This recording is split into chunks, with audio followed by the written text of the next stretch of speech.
Recently unveiled Epstein Files now prove that Steve Bannon was working on a documentary to essentially paint Jeffrey Epstein in a positive light up until the exact day the pedophile was arrested in 2019. Strap in, because this clip doesn't just hint at political hypocrisy, it blows it wide open.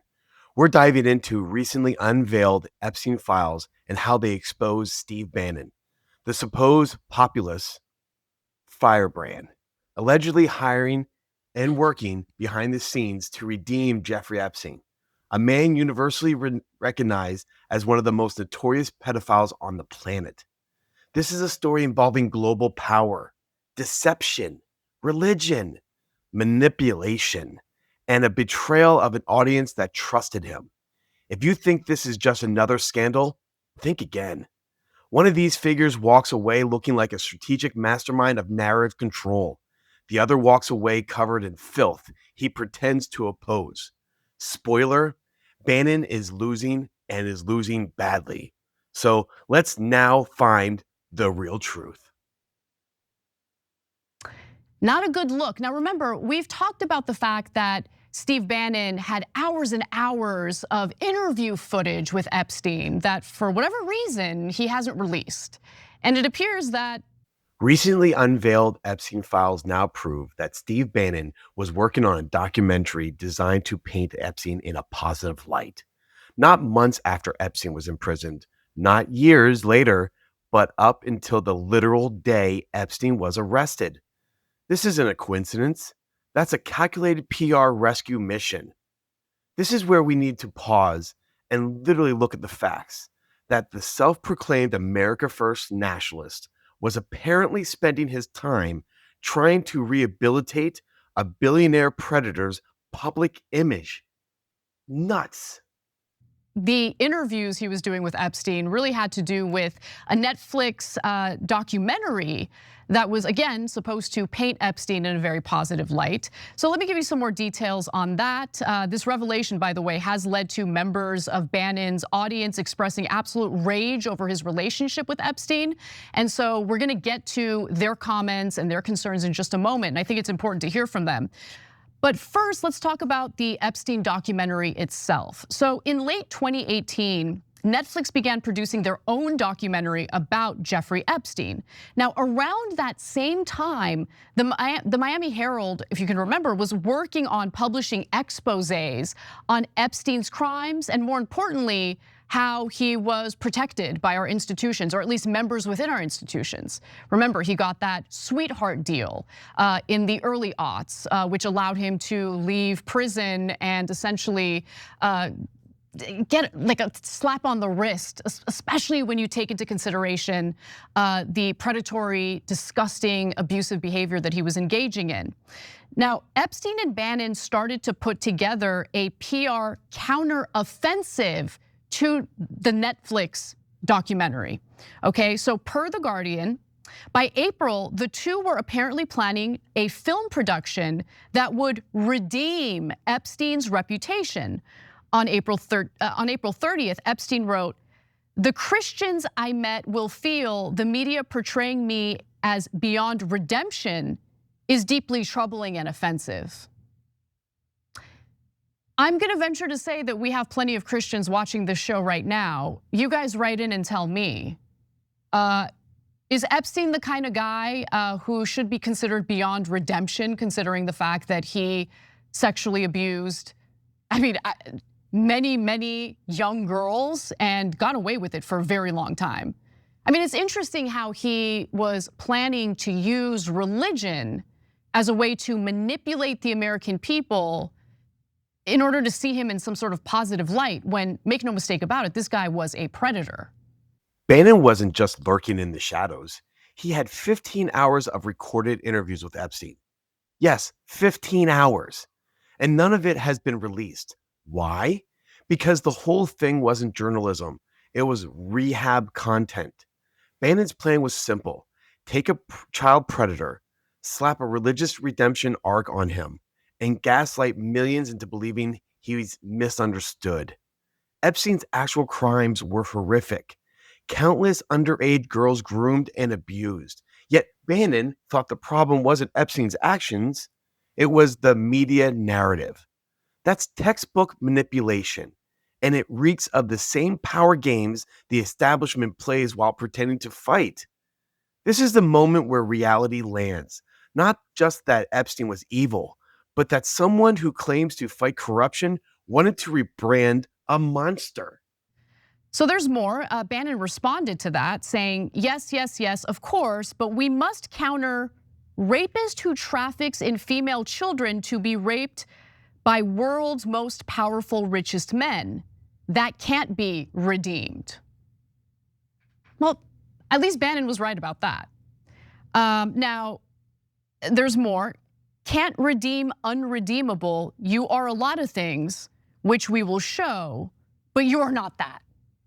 So basically, Steve Bannon here is trying to make a point about, look, if we allow the actual reality to set in about who you really are, that's a problem.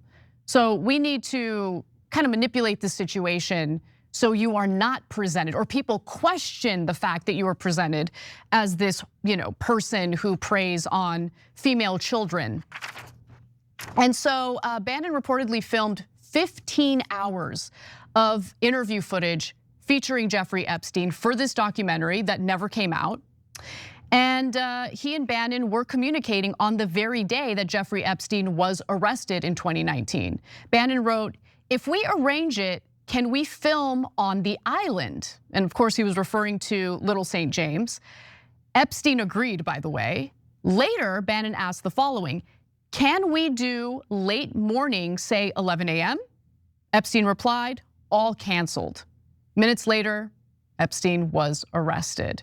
So the real question is, when is Bannon gonna release all that footage, the interview that he was essentially coordinating with Epstein on, specifically to help him counter the narrative that he was in fact a pedophile who was essentially abusing countless young girls and getting away with it?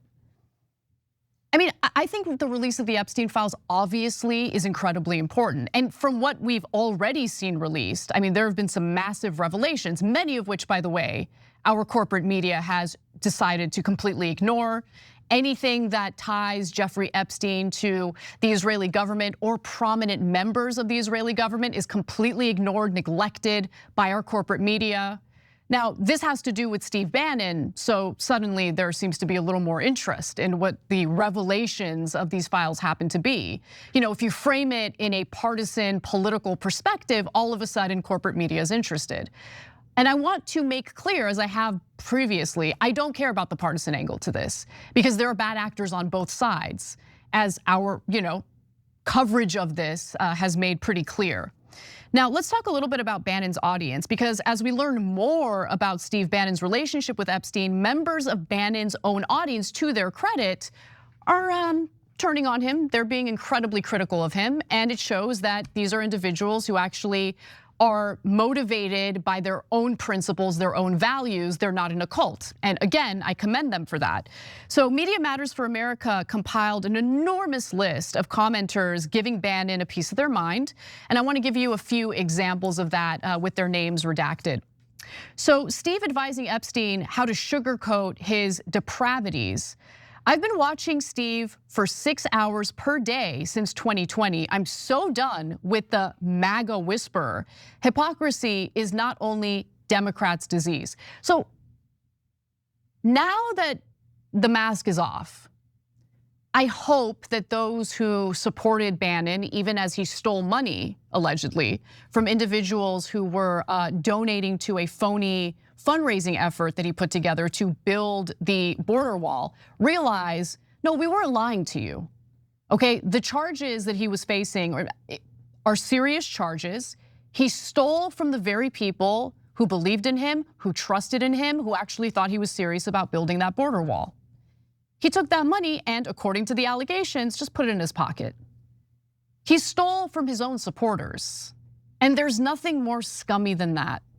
Well, there is actually, in helping a predator who, rapes young girls to clean up his image and launch a counter narrative to an upcoming Netflix documentary that paints him in a more accurate light.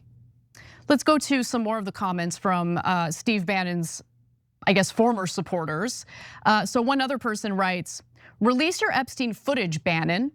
I'm disappointed in you, man. I feel like you lied to us. I was a fan and follower, and now I don't think I can trust you anymore." There's nothing more valuable than trust, that knowing that your audience trusts you, and to just brazenly lie to people or to present yourself in a way that is so deceptive, especially in regard to your own moral character, you're eventually gonna get caught. All things dark come to light, but there's more. Here's where things get juicy. Bannon's own supporters, people who defended him, donated to him, watched him for hours, are finally waking up and calling him out. They are shocked, not because the left exposed him, but because the receipts are undeniable. This isn't a hit piece. This is Bannon implementing himself by getting caught playing moral janitor for a serial predator. And the hits don't stop. Remember that border wall fundraising campaign? The allegations that Bannon stole from his own supporters? Now those same people are realizing they weren't betrayed once, they were targeted. He wasn't a patriot, he was a brand manager for predators, and the audience finally smells it. This is a punch in the gut, because Bannon's image didn't fall because of liberals, but because of his own base saw through him. One other person writes, "Republican Party is dead thanks to Trump. WTF has he accomplished for the people? He's Israel first, not America first. The economy is no better than Biden's economy. I'm done with voting because it's not for the people, just the corrupt Israel bought neocons. Bannon, you're a piece of you know what. He was Epstein's PR guy. What a liar, no different than Trump. Sad how this country has been sold to Israel." So when you have a groundswell of support from American voters on the right, independents, I mean, when you think about the broad coalition that allowed President Donald Trump to win in 2024 with the popular vote, well, obviously that coalition is fragile. And what appealed to these individuals was this claim that, no, we really need to put America first. But what is now kind of coming out in regard to what the real agenda is for the Trump administration and what the real priorities have been for various individuals in Trump's circle, it's just obvious that it's not about taking care of the American people first. Why would you feel this need to sign up to help Epstein launch a counter narrative to a documentary that's coming out? And look, the other thing is, I don't believe Bannon when he's critical of Israel. I just don't. I think he sees that there's a sizable portion of Republican voters, conservative voters, especially when it comes to younger conservative voters. He sees how they feel about Israel and he talks the talk, but behind the scenes, make no mistake about it. I mean, Bannon has been and always will be a hardcore Zionist. What happened that made him change his mind? And if he's really America first, why would he allegedly steal the money that was donated to his fundraising campaign to build the Southern Wall, which, as we all know, MAGA cares about deeply? So one of the comments that I read was from a, I guess now former Bannon supporter who says, I don't even want to vote anymore. Don't do that. That's exactly what people want. That's what people in positions of power want. The real question is, moving forward, are American voters gonna do a better job identifying the con men? Because make no mistake, there are tons of con men and women who want power. They want to accumulate power, not to make this country better, but to enrich themselves. And so don't fall prey to the way corporate media covers the horse race. The nonsense, partisan framing oftentimes will blind you to the real vulnerabilities of these politicians and what their actual agendas happen to be. And when you kind of see things outside of a partisan lens and you're able to judge the candidates on a case-by-case basis, look at their records, see whether or not you can confirm the claims they're making about themselves and their records, that's gonna lead you to the right direction. in my opinion. At least it did with me when it came to Tulsi Gabbard, right? Tulsi Gabbard, if you guys can remember, presented herself as like this hardcore progressive. I just looked at her record, and her record did not bear that out at all. And so I got a lot of hate for, being one of the first who pointed to her record and said, hey, you know what, just be a little careful about how she's presenting herself. I don't really think this is the identity that you can see from her past and what she's voted on, how she's voted, and how she's commented on things like torture, for instance, which prior to running for president, she was on the record defending torture. So pay close attention, because these people want to lie to you because they want positions of power. And here's where this story gets even darker. Corporate media ignores Epstein's ties to certain governments, ignored global networks of exploitation, but now that Bannon is tied to Epstein, suddenly it's newsworthy. Both sides are corrupt, both sides lie, and Bannon's downfall proves it's not about values, it's about power. The Epstein Files weren't just a leak, they were a mirror. Now everyone who swore Bannon was on their side has to confront an ugly truth. He wasn't rescuing America. He was negotiating Epstein's reputation. This is an outrage, and it needs an insight, because this is where we need to look and think about how long this shit should continue. Unfortunately, the way our political system works, it does not incentivize truth tellers. It incentivizes basically telling the American people exactly what they want to hear and then pulling the rug out from underneath them as soon as they are able to, win these positions of power. So we'll see how this develops, but we can kind of understand now why so many powerful people didn't want the Epstein Files to be released. So yes, Epstein is dead, but the Epstein network isn't. The files didn't just expose a pedophile, they exposed a pipeline of influence, a machine of narrative laundering, and Steve Bannon's shocking willingness to help a predator rewrite history. Steve Bannon didn't just lose credibility, he torched the very identity he sold to millions. The anti-elite warrior who was supposed to fight the monsters, not polish his image. The only question left is this: are voters finally done falling for political redeemers who turn out to be handlers for monsters? Because if this doesn't wake people up, nothing will. Thank you for watching and listening to our video. Please like and subscribe to our channel. We will talk with you the next time we need to uncover the real truth.